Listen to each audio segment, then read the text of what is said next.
Welcome to Invest in Yourself, the Digital Entrepreneur Podcast. Join the podcast mogul Phil Better as he interviews successful entrepreneurs that make their living in the digital world. Now, let's join your host, Phil Better, and his special guest today on Invest in Yourself, the Digital Entrepreneur Podcast. Ladies and gentlemen, welcome back to Invest in Yourself, the Digital Entrepreneur Podcast. I am, of course, the host with the most, Phil Better, and today I am with the badass health coach, Kendra Perry. Kendra, how are you doing today? I'm doing great. How are you doing? I'm doing amazing. I just helped a friend put together a very expensive wardrobe, which exhausted me. Oh, Yeah, I did wow. some manual labor today. I'm very happy. Jesus. Yeah, and then I got to come and interview you and get to know more about you and your business and the craziness that Yeah. you've been through. So I'm very excited. Kendra, do you mind just introducing yourself to the audience since I already know a bit about you? They know nothing about you. All right. Well, my name is Kendra Perry, and I'm an online business mentor primarily for health and wellness coaches. And the reason why I love helping health coaches is because I used to be one, and I got started in 2014 as a health coach, mostly because I was having some pretty extreme health issues of my own. And it kind of seemed like a way to kill two birds with one stone, right? I needed a new career and I needed my health back. So I pursued health coaching and did that for 5 years, grew that business to multiple six figures. Loved it until I kind of started burning out in 2018. I was dealing with, I was in a really crazy like health crash of my own, and I was having severe obsessing over my client's health. And I just was like, oh my God, this is too much. I need a break. So I transitioned to business coaching, and then I hired my own health coach. So I didn't have to think about my own health anymore. And now that's what I do. That's awesome.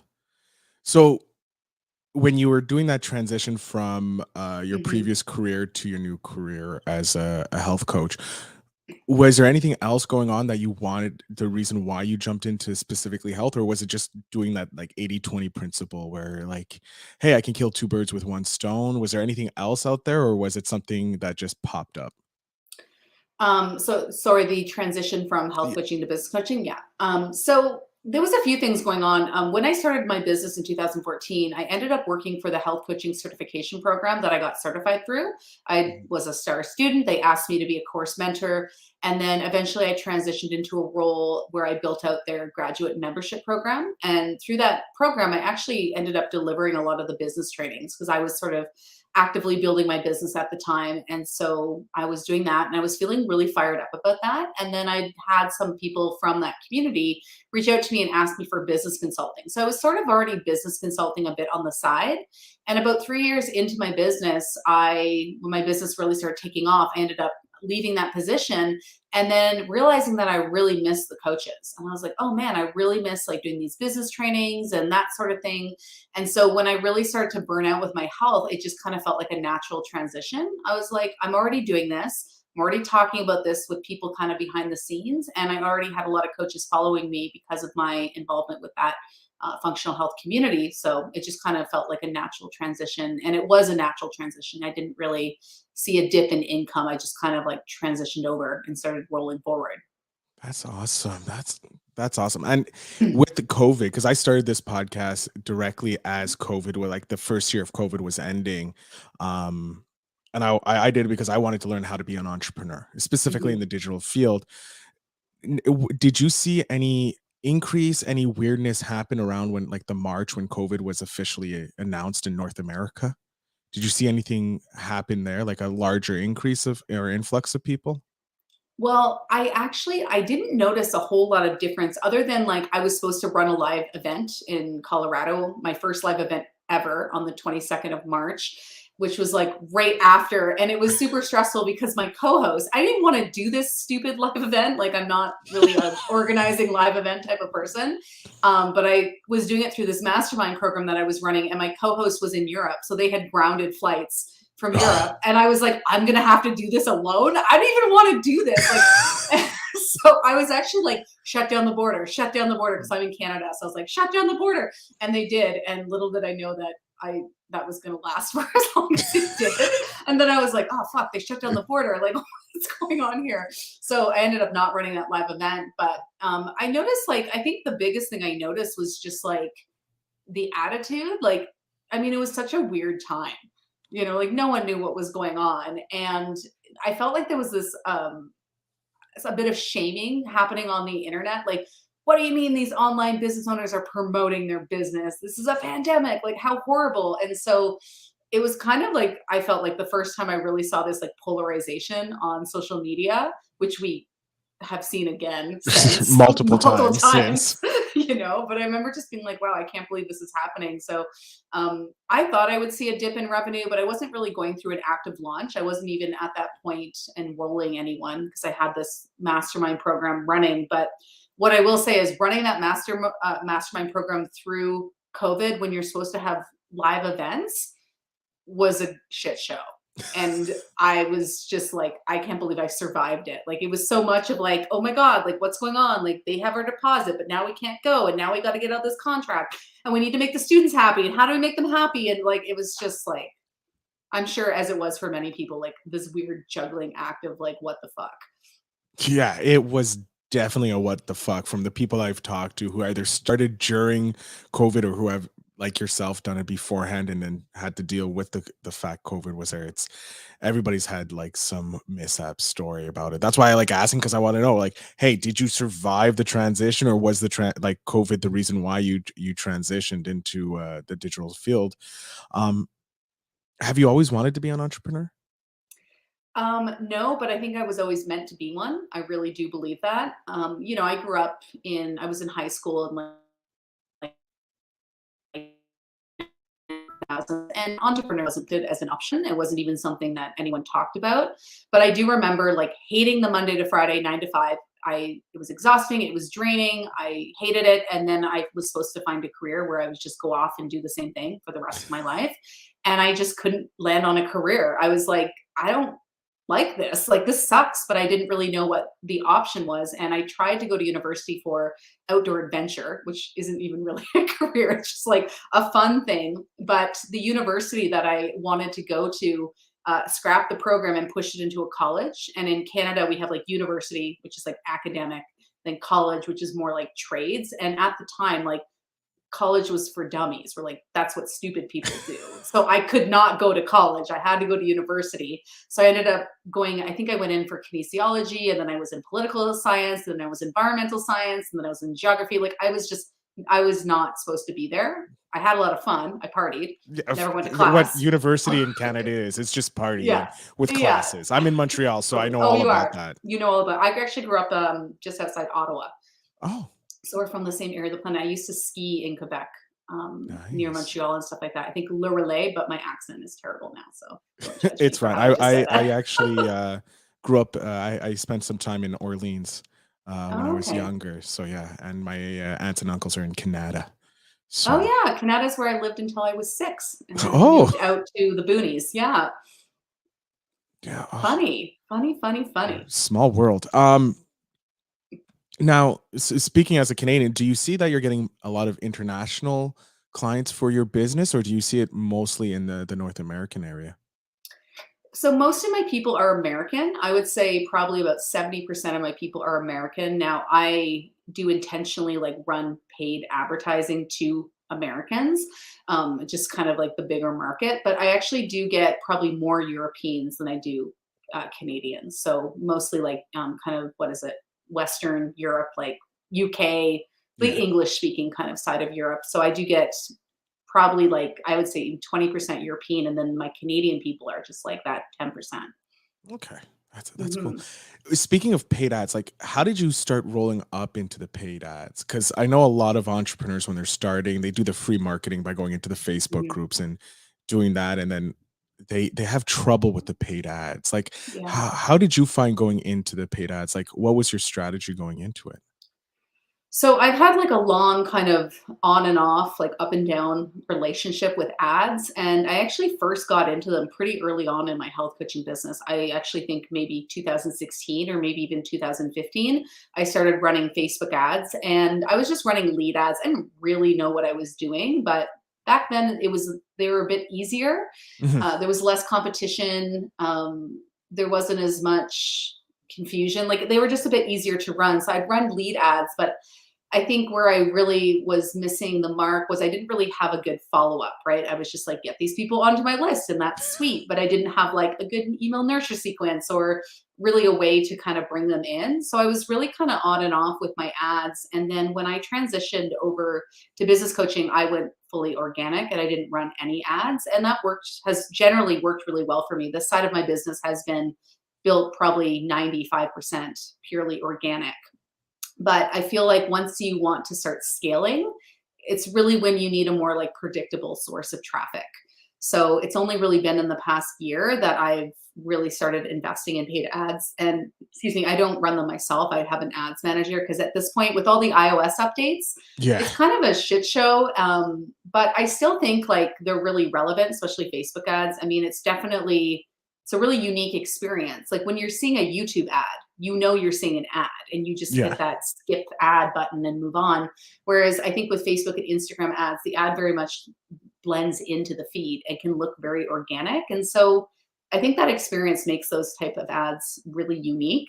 Now, I don't remember what your original question was. I'm like off on a tangent now, No, but no, that's it's essentially. like you answered it. It was like, how did you Mhm, find like starting? Did you use organic first or paid ads? And you mhm, were like, for your first business, you did use the paid ad with relative success, and then you went back to organic, which is pretty much what some people have said. Like mhm. either they start organic and then go into paid ads, or it's like they start with paid, get frustrated, and they're like, we're just going to do organic." Um, Yeah. is there like you did mention you missed that coaching when you were building your first business and you were helping out those people. Is there something specific about the coaching world that you like? I just love like the business and the tech and the strategy. What I really realized I love, I am passionate about health. I'm still passionate about it and I do love it. But I love that whole strategy, numbers, data sort of side of building the business and just kind of the excitement of when something works. Mhm. You work on for something for so long and then it actually, the funnel starts working and the results start coming in. I get off on that. So I think that's what I really love about it. Speaking of funnels, like how long did Mhm. it take you to realize that you needed a sales funnel in your business? Because I know a lot of entrepreneurs, like they start, they just have their simple website and they're like, why isn't it not converting? And then they hear about the sales funnel and the lead generating funnels. Like, how long did it take you to figure out that a funnel was more important? I think I learned it in right when I started learning about Facebook ads. It was the first coach that I ever invested in. Now, this would have been a long time ago. I think this must have been, again, like 2015. And his name's Amir Rozek. I don't even know if he still does business coaching. I kind of feel like he talks about Bitcoin crypto now, but I'm not 100% sure. But had this membership and he really pushed us to do Facebook ads into kind of like a lead generation funnel. Mhm. And so that was kind of my first step into that. And, I was doing one on one coaching primarily for the majority of my health coaching business. And I think when I really realized I needed this like sales page and funnel was when I wanted to launch an online course. And that's when I really started diving into, okay, I need this sales page and I need this like onboarding sort of thing. And I need a launch and I need a webinar and all of that stuff. And I think that would probably have been around 2016. Do you still run webinars, or are you completely off the webinars and that? Yeah, I still run webinars. I think webinars still work. I mean, I use them right now. I actually do have an automated webinar funnel that I'm using, but that I think I started just at the start of this year. Up until then, I've been doing mostly like live launching with webinars, which I found actually works quite well for me. And it's interesting because this past February, I actually was like, okay, I want to like increase sales. I'm going to do a bigger event. So I ran a 5-day free challenge and it was crazy and the engagement was crazy and I worked like 10-hour days and it didn't actually increase our conversions, which I thought was really interesting. So normally I launch and I take naps and I go to the beach and I go skiing, and this launch I just worked all day, and so I'm like, I think I'll go back to the chill style of launch. Yeah, that sounds a little more easier to handle, get those Yeah, naps in between and chilling at the beach. I'm a little jealous that you get to chill at the beach. I do Um, chill at the beach, not in winter but in the no, summer. yeah, no. Winter, you're a different level of Canadian if you do Yeah. that. Before we jumped into the call, you did mention you had a podcast. Mhm. And as someone who loves podcasts and I produce podcasts and that, I just love hearing about podcasts. Why don't we talk a bit about your show? Sure. Yeah, so my podcast is called the Wealthy Coach Podcast, and I help health coaches, and we talk about business, tech, strategy, mindset, sometimes some like spiritual weird ass woo woo shit, which I love. We talk about that too sometimes. And it's actually my third podcast. I had my first podcast was actually, it was called the 360 Health Biz podcast. And I started it with a friend right when I was kind of making that transition. I actually did it a little bit before that transition. It was like the first thing that I kind of did that I was like, ooh, I'm going to kind of dive into this business space. And we did that one to about 100 episodes, but just the business partnership didn't work out and we decided to split. So we kind of ended the podcast. And then I also had a health podcast, which I don't think I did many episodes for. I think maybe I got to 40 or 50 and then that transition happened. Mhm. And so then I did and I think we had 150 episodes. So it's relatively new, but I love it. I also love podcasting. It's super fun. Audio is just a super fun way to share content with people. And I'm also like an avid podcast listener. Like if you give me a video, I will not watch it. But if you give me a podcast, I will definitely listen. No, and it's true. Podcasts are just great because it's a masterclass in your ears and whenever you want. Um, Mhm. do you use your podcast to help drive sales or leads or anything like that? Just out of curiosity. Yeah, so I don't do sponsors or anything like that for my podcast. I just promote my primary program, which is Health Coach Accelerator. And I find it, I think like with content, it's important to have like at least one piece of like macro content, that like bigger piece of content that you put out every single week. And then from it, you can repurpose and pull quotes from and like do all that stuff with kind of like the micro content. So it is my primary form of macro content. And I do get a lot of my students do come from the podcast and they just have that really unique experience of like kind of, I think it's very intimate. You're in Mhm. their eardrums, they're like on their walk, they're on their drive, they're cooking dinner, whatever. And I just think it's a really great way to generate leads and sales. Absolutely. I love it because I use my podcast the same way. Hmm. You show the power of it when you have a guest on who's never had a podcast, never been on a podcast. They see how powerful it is, and the Yeah. feedback you get is great too from your audience too, and building that audience as well. Um, Hmm. and also using it as a lead gen. That's like you said, like most podcasters don't know that they don't need sponsorships. They can have their own Yeah, product or service that they can offer, and that can monetize it even quicker. So I I love this. I'm agree. going to definitely clip that part that you just said about how you use it as a macro, and for the micro as well. I'm going to clip that and share it to all my social medias. I love it. I love it. Um, so the health, like Mm. you study like different things in university, which was like me, Yeah. never finding the right one. That's like, what are Yeah. we clipping to? You went into health, and you mentioned that it was you're killing two birds with one stone. Mhm. Did you find it difficult to jump into the health world, like start your own health business and start getting people in? Yeah, I mean, I came from a background in forestry, so just barely could essentially open my computer and turn it on, and that's it. And it wasn't really, I never thought I would start an online business. It was interesting because at the time when I believe I was in my late 20s, I was working in forestry, which, I was planting trees, I was fighting forest fires, I was designing the cut blocks for logging operations, just kind of all of those things. And the reason I liked that career is because it was seasonal. I just worked from essentially May to September or October, and then I had winters off to ski because I'm a big skier. And the year that I moved to the town that I live in now in British Columbia, this tiny little mountain town, I came here to ski and I actually got stopped off at the bottom of the ski lift. This guy came up to me and he said, "Hey, you're a really good skier. Do you want to be in photos and movies?" And I was like, "Yeah, that sounds great." Why not? Why not? I've been a skier my whole life. I used to compete and I always kind of wanted maybe a career in skiing and didn't really know how to go about it. So I kind of thought, okay, I can get paid to ski and live this really glamorous lifestyle and travel the world, and this will be amazing. But at the end of the winter, I actually blew out my ACL after jumping off a cliff, which is not a great injury for a skier.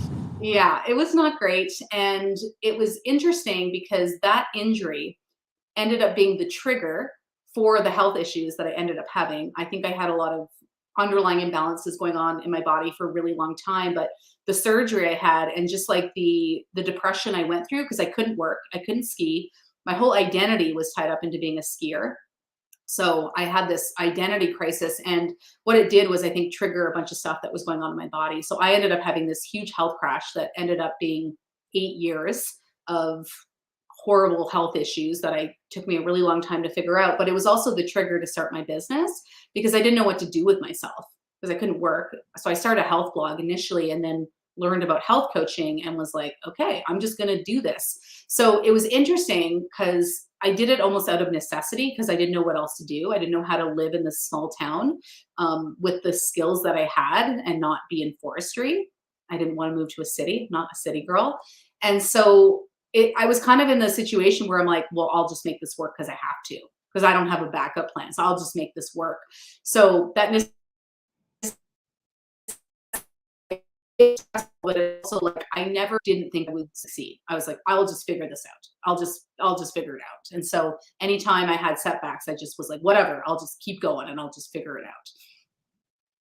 I love that. It's that's the true definition of an entrepreneur. Just let's go with it. We'll figure it out as we go. And if we need to Yeah. find someone, we'll find someone to do it. Um, Hmm.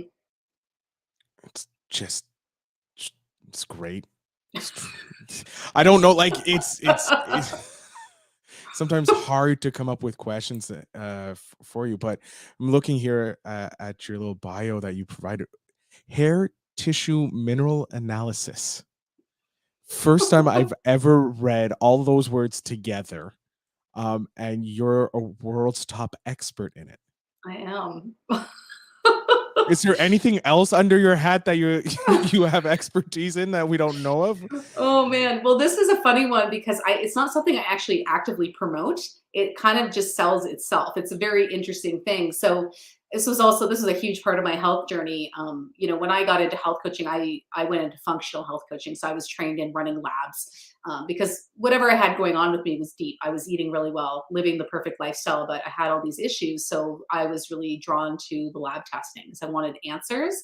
And, I got a lot out of the training certification that I did, but I had this lingering fatigue. I was just tired all the time, like very chronic, deep fatigue, like could barely get out of bed.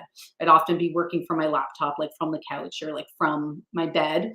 And I ended up stumbling upon this test. And essentially what it does is it tests the mineral content of the hair. And minerals do not deposit randomly into the hair. They actually deposit in very specific patterns that tell you like a fuck ton about the body. They also tell you about like metal toxicity. And so I got turned on to this test, ran it on myself, learned I had just full of metals from, planting trees with glyphosate and mercury and breathing in smoke from fighting fires, which is just full of chemicals and all kinds of stuff. And so I was really toxic for a lot of reasons. And so after I sort of learned how to balance my minerals and detox my body, that's really what gave me my energy back. And this test is very obscure. It took me a really long time to learn it because there was barely any training on it at all. And so I just I hired some like experts and I just consumed everything. I spent hours on PubMed just going through articles and eventually taught it to myself and just had people saying, hey, I'd love to learn this. Like, will you make a course? And so I did. And it was my first launch and I think I did 35,000 and I was like, whoa, like, holy shit. So it's, because it's so hyper niched, like there's very few people who have put out courses on it in the world. And because of that, I've just sort of carved my little niche. We rank, number one on the first page of Google for this stuff. And that's pretty much how we get people and probably brings in like, 300,000 a year without me doing any marketing. Wow. Isn't that crazy? It's mind blowing. It's insane. But it also it shows how powerful it is when you niche down to the smallest level. Like you become the big fish, you become number one on Google, you become number one in everywhere, and you just continue with that expertise. And like you said, it's a passive income that comes into it because you're not doing anything, you're just letting it work itself. Totally. And I, maybe at some point I'll put some more effort into it, but I'm really focused on like the business coaching side of things. Like that's really where my passion is, but I love this course and people love it. And I just have coaches who work in it for me and it's pretty amazing. But I think you're right. Like it is a testament, like people get really afraid about niching and they're like, well, what if I reduce, I'm going to like reduce clientele. I'm going to have a smaller client pool. Like, this isn't good, but like, it just like, that is so hyper niched. It's ridiculous. And I don't have to do anything. No, and So it's it like you said, it's bringing in six plus figures a year for you. So like why would you need to, like, if that doesn't show that niching down works, I don't know what will. I know. I use it as an example all the time with my students, and they're still like so resistant, they're just like, no, I want to help everyone. And I'm like, you can't. Who cares about everybody? Find the one person you can help. That's the main Yeah, thing. exactly. And it's the same thing with podcasts, I find as well. I Hmm. don't know. I help a lot of podcasters and they all want to be like, oh, I want to talk about everything. And it's like, no, you can't. Yeah, We can I want talk to about talk everything. about food, fitness, and I want to talk about leadership, and I want to help young girls with acne. And you're just like, you can't do that. Have 5 podcasts there. You can Yeah, have 5 podcasts, each one on those topics. But yeah, yeah. no, you need to be able to niche down to the smallest level. Um, Kendra, we are coming to the end. I agree. I'm so sad because I'm having such a fun Hmm. time talking and learning all about. I never knew the hair tissue mineral analysis was something. I'm gonna go check it out and see if I have to run that test on me because I am You should chronically. definitely run the test. It's super cheap test. It's really affordable. You should go do it. You should work with one of my practitioners. I'm gonna search. Just gonna search Canada and that the hair tissue mineral analysis, and yours first one's gonna pop up. Um, I'm gonna jump off screen here. I'm gonna give you a chance to let my audience know where they can find you, how they can follow and support you, and if there's coaches listening, how they can work with you, specifically if they're in the health and fitness world. So the floor is yours. Yeah, so the best way to connect with me is on my Instagram account. I'm very active. I'm hanging out on Instagram all day, and I do answer all my DMs. My handle is at Kendra Perry Inc. That's Kendra Perry INC. I answer all my DMs, so if you've got questions, you want to chat, hit me up. My podcast, the Wealthy Coach Podcast, if you want mindset, strategy, tools, tech, and some weird woo-woo shit, that's where we talk about that. And my website is kendraperry.net. Excellent. Kendra, I can't thank you enough for being on the show. It's been a pleasure talking with another amazing Canadian I know. superstar.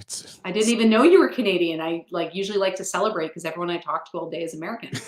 It's the last name that throws everybody off because that's not the actual last name. I'll tell you off air. Yeah. Actually, this is my stage name. But Oh, yeah, I'm one of those. The I stage love name. it. I love it.